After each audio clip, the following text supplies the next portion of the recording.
Good afternoon, KELOLAND. Thank you for joining us. We are looking at a dry radar for KELOLAND. That may change as we do go into this evening and tonight.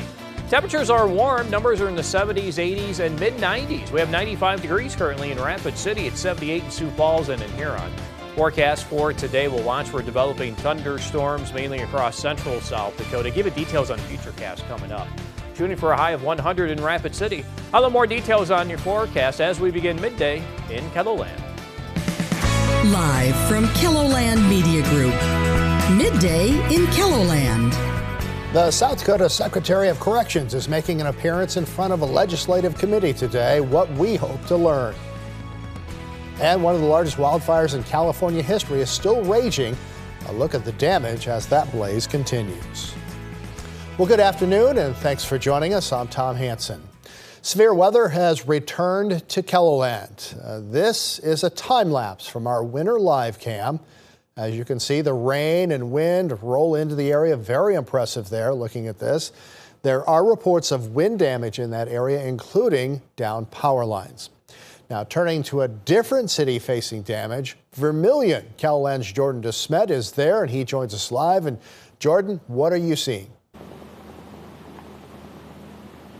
Yeah, we saw a lot of damage in that winter live cam, a lot of damage here in Vermilion as well. As I've driven through town, I've seen down branches, I've seen uprooted trees. There's some spots by the hospital that got hit really hard. You can see right behind me, there's a whole big branch that split off of that tree. And there's also a whole street sign in that yard right behind you. You can't see it, but it was just absolutely kind of crazy. The branches that have been down over here. You can maybe see behind me, there's some crews working to clean up, and credit to the people of Vermilion. They've made a lot of progress here already this morning about noon, and I've seen probably 4 or 5 trucks full of branches coming by. And so it's going to be a long cleanup for them, but what I think is really cool is I went through the historic district as well, and there are neighbors going to each other's houses to clean up branches. So a really good community here in Vermilion as they look to clean up a lot of really big, heavy branches as we saw really strong winds come through the town last night. So I will have a full report for you from Winter and Vermilion tonight on KELOLAND News, where I'll talk to a few locals about that. But for now, I'll send it back to you, Tom. All right, thank you, Jordan. Let's get a first look at midday forecast with meteorologist Scott Muntz. And a lot of us got some rain last night, or some of us got some rain today. Well, it looks like we may have to go through the same thing with these developing showers, thunderstorms found first across, I would say, central South Dakota. And we'll see what holds together as they do move to the east, but the atmosphere is primed for these scattered showers and thunderstorms to be strong to severe, I would say, over the next 24, maybe 36 hours. We'll talk more about that coming up later. Now, in the meantime, here's a look at some of the storm reports from yesterday evening going into the overnight hours. We talked about winter. We've had some of those winds coming in around 80 miles per hour just to the west of winter. This one's coming in around 84 miles per hour. So we know the damage that we've had in and around the winter area as well.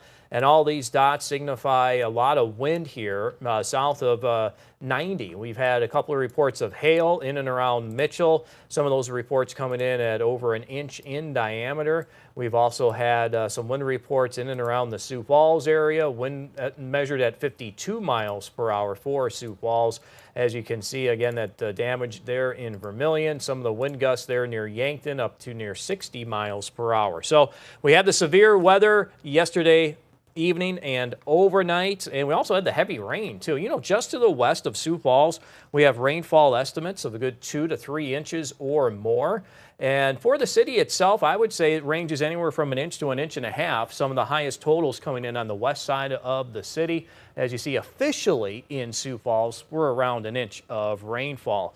Northeastern South Dakota skipped out on a lot of the rain, though we do have some reports coming in around 1/3 of an inch north and northwest of Aberdeen, and then it was hit and miss in the parts of western and central South Dakota. Well, here's what we're looking at for today. The clouds have cleared. We have mostly sunny conditions, probably still some smoke in the air, so some haze. We'll call it hazy sunshine. Temperatures are in the 70s, 80s, and 90s. Winds are coming in at around 10 to 20 miles per hour, and dew point temperatures are still in the 60s, and they will remain high for the day today and into tomorrow. Details for today showing highs in the 80s, 90s, and lower 100s. I'll have more forecast details coming up. All right, thanks, Scott. A Rapid City man admits to downloading child pornography on his phone. 24-year-old William Vlietstra entered a guilty plea in federal court on Monday. A sentencing date has not been set. In other news this midday, Lutheran Social Services is ending its child care services for infants, toddlers, and preschool-aged children. This is a big deal. The last day of program for these services will be August 16th. LSS says it is discontinuing the child care services due to financial challenges. Now, the after-school and summer programs for school-age children will continue uninterrupted at all Sioux Falls locations. Those include Southern Hills, Hilltop, and Here for Youth. The South Dakota Legislature's Joint Committee on Appropriations is set to hear an update on prison construction as well as prison progress from the State Department of Corrections today. KELOLAND's Dan Santella is at the meeting in Pierre, where he's also hoping to learn more about the unrest this month at the Mike Durfee State Prison in Springfield, along with capacity and staffing issues. We'll have a full report tonight at 6 o'clock.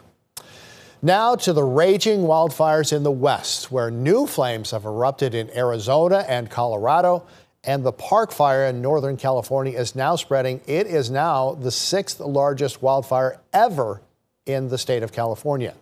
Jonathan Vigalotti is on the ground there. After nearly a week of battling towering flames, the Park Fire is still raging with minimal containment. Reinforcements have arrived, and almost 5,000 firefighters are now battling the blaze. We saw this thing just explode. It sounds like some of these forests haven't burned in decades. Yeah, so it's just dead fuel. Ground and aerial teams are fighting heat and rugged terrain to prevent wind-driven embers from igniting more forest. We had spot fires and we lost a couple hundred acres, but with the crews and the air attack and the helicopters that were putting in good work yesterday, they were able to kind of contain those couple hundred acres. The man accused of starting the fire, 42-year-old Ronnie Stout, appeared in court Monday. Prosecutors say he pushed a burning car into an embankment. The district attorney said Stout claimed it was an accident. Is this an accident and his car suddenly and mysteriously rolling downhill? Or is this a situation using physical force to push the car backwards? And Stout's attorney did not comment. He will appear back in court on Thursday. Jonathan Vigliotti, CBS News, Chico, California.